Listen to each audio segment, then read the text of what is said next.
le grand maître Bhagavan était assis en méditation. Son corps était ici sur Terre, mais sa conscience était dirigée vers la constellation du Grand Chien, dans le système planétaire de l'étoile Sirius.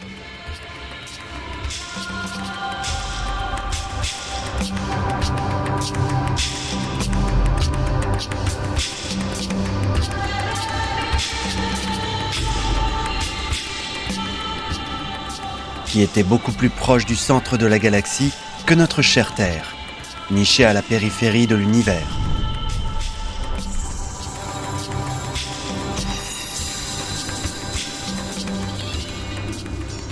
Notre Terre est un lieu d'exil pour les âmes non développées et dégénérées.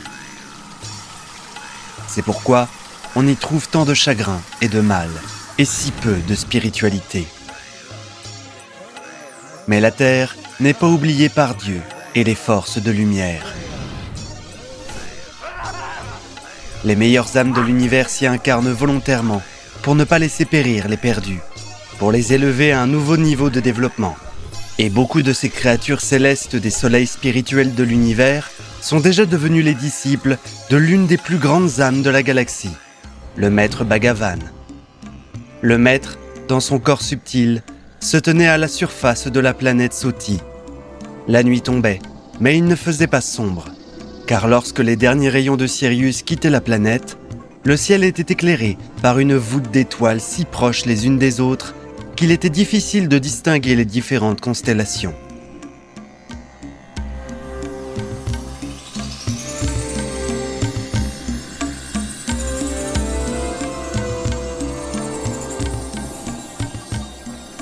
En effet, les étoiles sont beaucoup plus nombreuses au centre de la galaxie qu'à sa périphérie, et elles illuminent maintenant toute la planète d'une lumière crépusculaire. Ces étoiles donnaient au ciel un aspect argenté. Bientôt, une énorme boule d'un blanc laiteux apparut à l'horizon. Ce n'était pas la Lune, mais le centre de la galaxie, une étoile gigantesque, équivalente à des milliards d'étoiles ordinaires et presque invisible depuis la Terre. Une lueur irisée se forma autour d'elle. Tous les habitants de la planète saluèrent avec révérence le coucher de Sirius et rencontrèrent le lever de la galaxie, lieu de résidence de la conscience du Créateur de notre univers. C'est avec des larmes de bonheur et de joie que le Maître accueillit la création la plus grandiose du Seigneur. Après ce mystère, il s'approcha d'un sage aîné qui dirigeait la prière quotidienne du soir. C'était son maître, le grand Guru Narayanandana.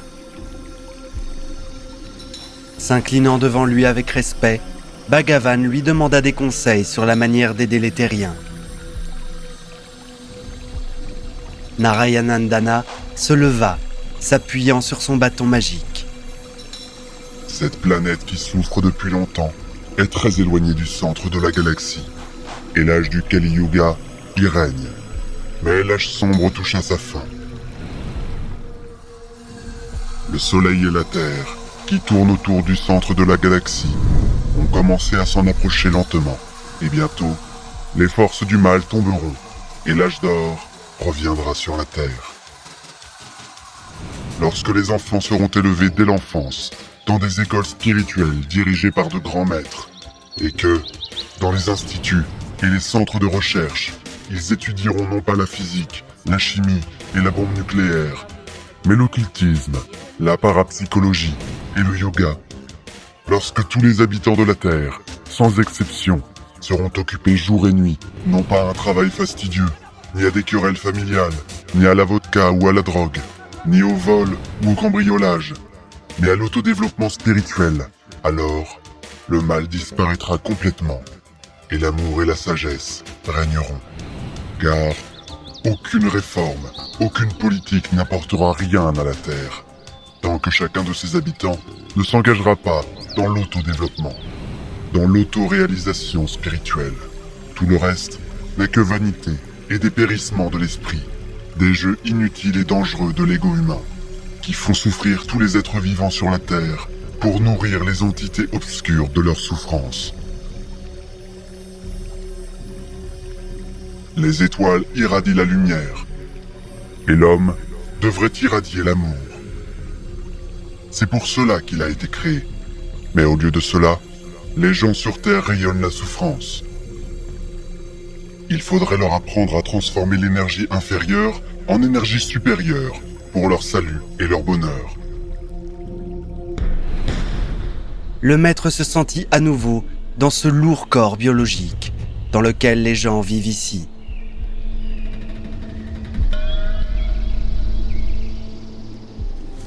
Le temps était venu pour lui de rencontrer les gens. Ô peuple de la Terre, sachez que vous êtes créés par le Créateur.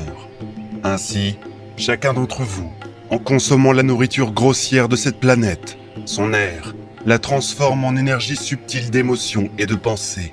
Mais vous ne transformez pas tous cette énergie correctement. Et beaucoup de gens, au lieu de transformer l'énergie grossière en grâce, la transforment en souffrance. Tout cela se produit parce qu'une personne a une mauvaise opinion d'elle-même. Parce que son âme n'est pas orientée vers Dieu. Le fait est que notre organisme transforme la nourriture et l'air en bioénergie de base, appelée prana dans le yoga, chi ou ki en Chine, écoute chez les chamans.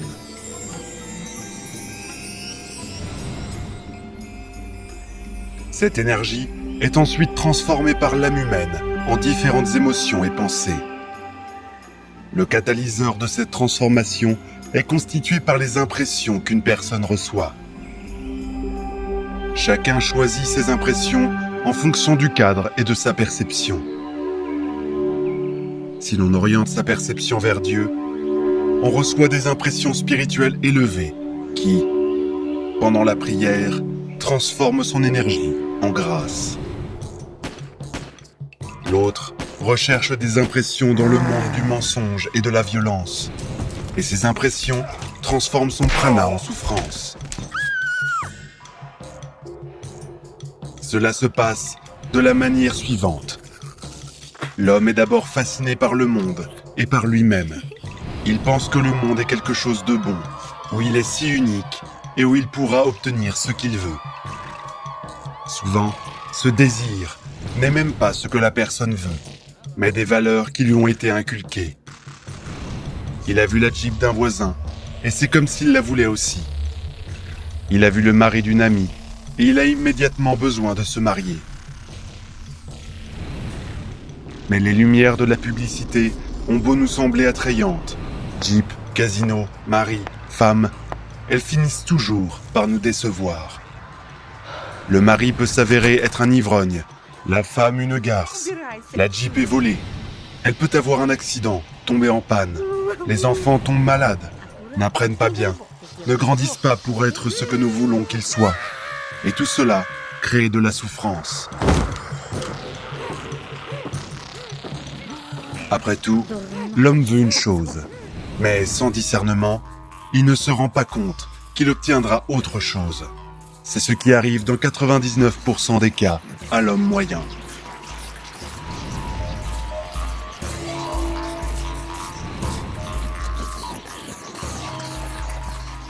Son imagination ne correspond pas à la réalité, et la première joie d'une séduction insensée est remplacée par la souffrance. Mais une personne spirituelle n'attend rien de bon du monde. Elle sait que le monde est trompeur, changeant, instable, et qu'elle ne peut trouver le bonheur qu'en Dieu. Elle ne s'illusionne pas, elle ne pense pas. Je suis si spécial, j'aurai de la chance dans le monde.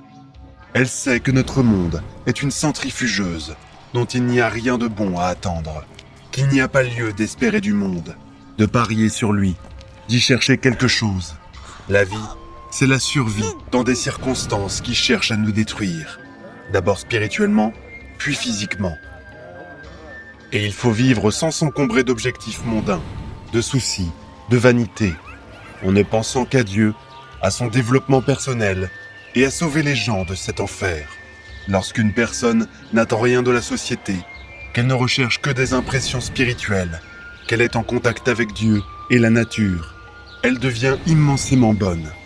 Toute son énergie est transformée en grâce par les impressions spirituelles. Car ce sont les impressions spirituelles qui procurent une joie pure, qui ne sera pas entachée par quoi que ce soit par la suite. Il s'agit de toutes les impressions sublimes et esthétiques, provenant de la contemplation de la nature, des œuvres d'art, du dialogue avec des personnes spirituelles, etc. Cependant, la bioénergie qui pénètre dans les centres inférieurs, Svadhisthana, le centre sexuel, Manipura, le centre de l'affirmation de soi, Muladhara, le centre de l'activité physique et de l'agression, génère les pulsions inférieures de ces centres, provoquant la soif, la passion, la faim, la colère, la peur, l'irritation et toutes les autres réactions négatives. C'est pourquoi, afin que l'énergie ne s'accumule pas dans ces centres, mais soit transférée vers les centres supérieurs, les yogis pratiquent le pranayama, l'art de la possession du prana, qui, associé à un régime alimentaire léger et aux asanas, contribue à la récupération du corps et au transfert de l'énergie des centres inférieurs vers les centres supérieurs, facilitant ainsi le processus de montée de la Kundalini Shakti.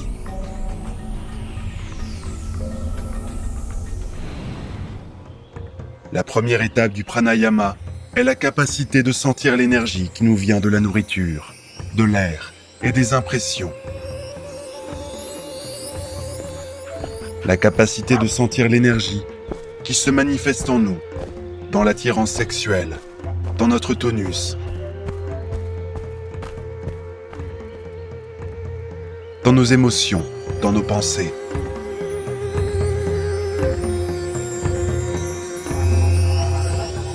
Cela se produit grâce à un nouvel ajustement extrasensoriel de notre perception du monde et de nous-mêmes, comme un champ d'énergie, un flux d'énergie.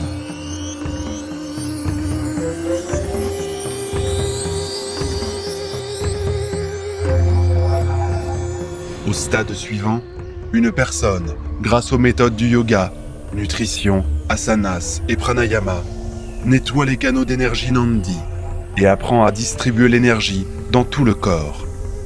Elle maîtrise ensuite l'énergie des chakras et apprend la montée de la Kundalini, qui consiste à transférer l'excès d'énergie physique, sexuelle et d'affirmation de soi vers les centres supérieurs. En manipulant le prana, le yogi peut facilement se soigner et soigner les autres, influencer les pensées et les émotions des personnes qui l'entourent, en leur envoyant à distance une vague d'énergie colorée par certaines émotions et attitudes.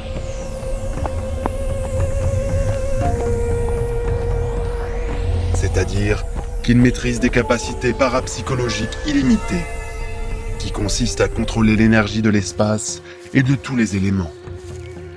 La capacité de condenser l'énergie, la forme pensée, permet aux yogis de matérialiser des objets. J'enseignerai ces puissantes techniques yogiques aux élus. Mais tous ces miracles ne sont qu'un effet secondaire du pranayama.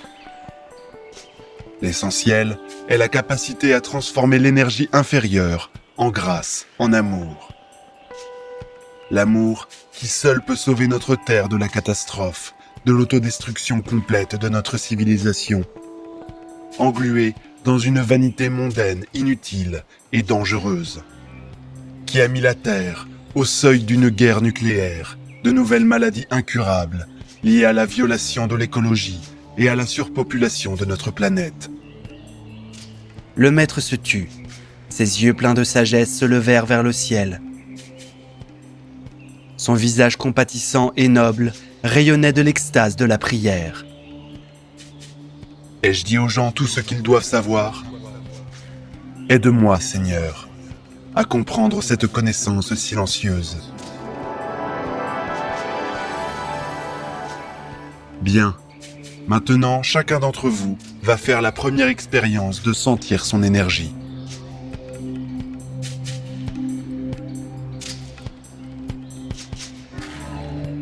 Frottez vos paumes jusqu'à ce qu'elles soient chaudes. Puis, écartez-les légèrement et essayez de sentir le champ d'énergie entre vos paumes. Prenez une inspiration et à l'expiration, dirigez l'énergie dans vos paumes. Sentez le flux d'énergie à travers vos mains et la sensation croissante de la densité du champ d'énergie entre vos paumes.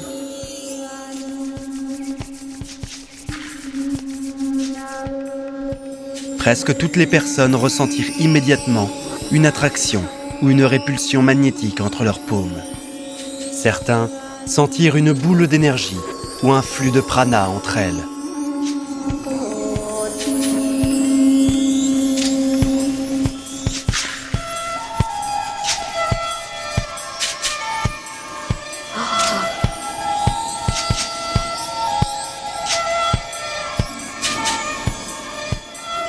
Le maître se souvint à nouveau de son entraînement dans les Trans-Himalayas, où il se préparait à sa mission sur cette terre.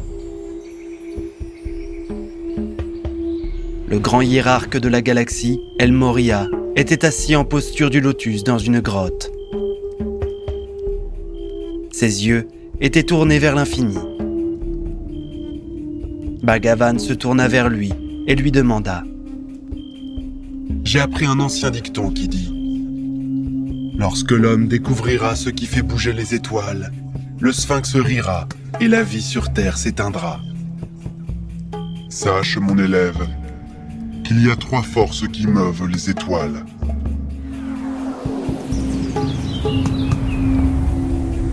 La première est la force gravitationnelle de l'ego cosmique, qui comprime l'étoile en un seul point.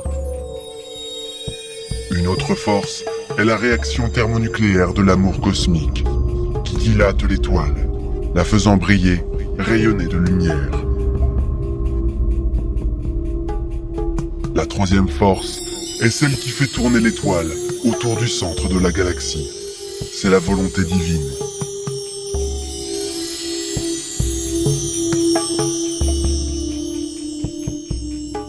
Ces 3 forces sont également à l'œuvre chez l'homme. Lorsque les gens les verront en eux-mêmes, ils résoudront l'énigme du sphinx, et celui-ci rira en leur révélant l'éternel. Ils seront alors libérés du cercle de la mort et de la naissance, et n'auront plus à s'incarner sur cette terre. La vie, sur ce lieu d'exil cosmique, s'achèvera alors. Les âmes des gens vivront dans des mondes meilleurs. Et qu'arrivera-t-il à ceux qui n'en sont pas conscients ? Ils s'incarneront dans un trou noir, une étoile éteinte où les forces du mal, les forces de la possessivité, la gravité ont triomphé. Et cette étoile s'est rétrécie jusqu'à devenir une petite boule. Par exemple, notre planète dans un trou noir se réduirait à la taille d'une boîte d'allumettes. Un tel trou, ayant développé son ego, a cessé d'émettre de la lumière. Il ne fait qu'absorber, avec avidité, toute la matière de l'espace environnant et se détruit lui-même par son égoïsme.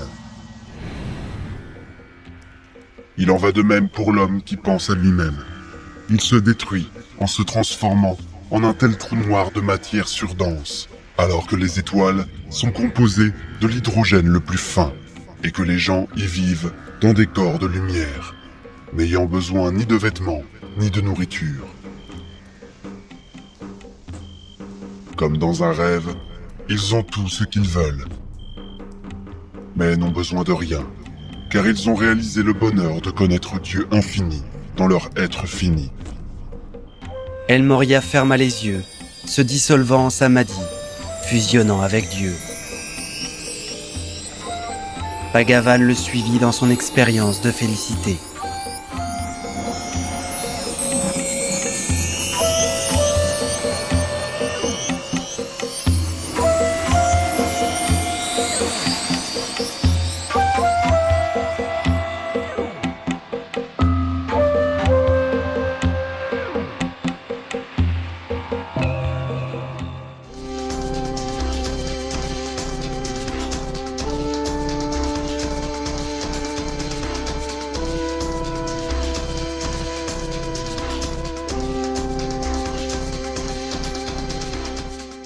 Pendant cette période extrême, où le destin de la planète entière est en jeu, il est très important que la connaissance des anges et des esprits de lumière se propage le plus rapidement possible à travers le monde et atteigne des milliers de personnes.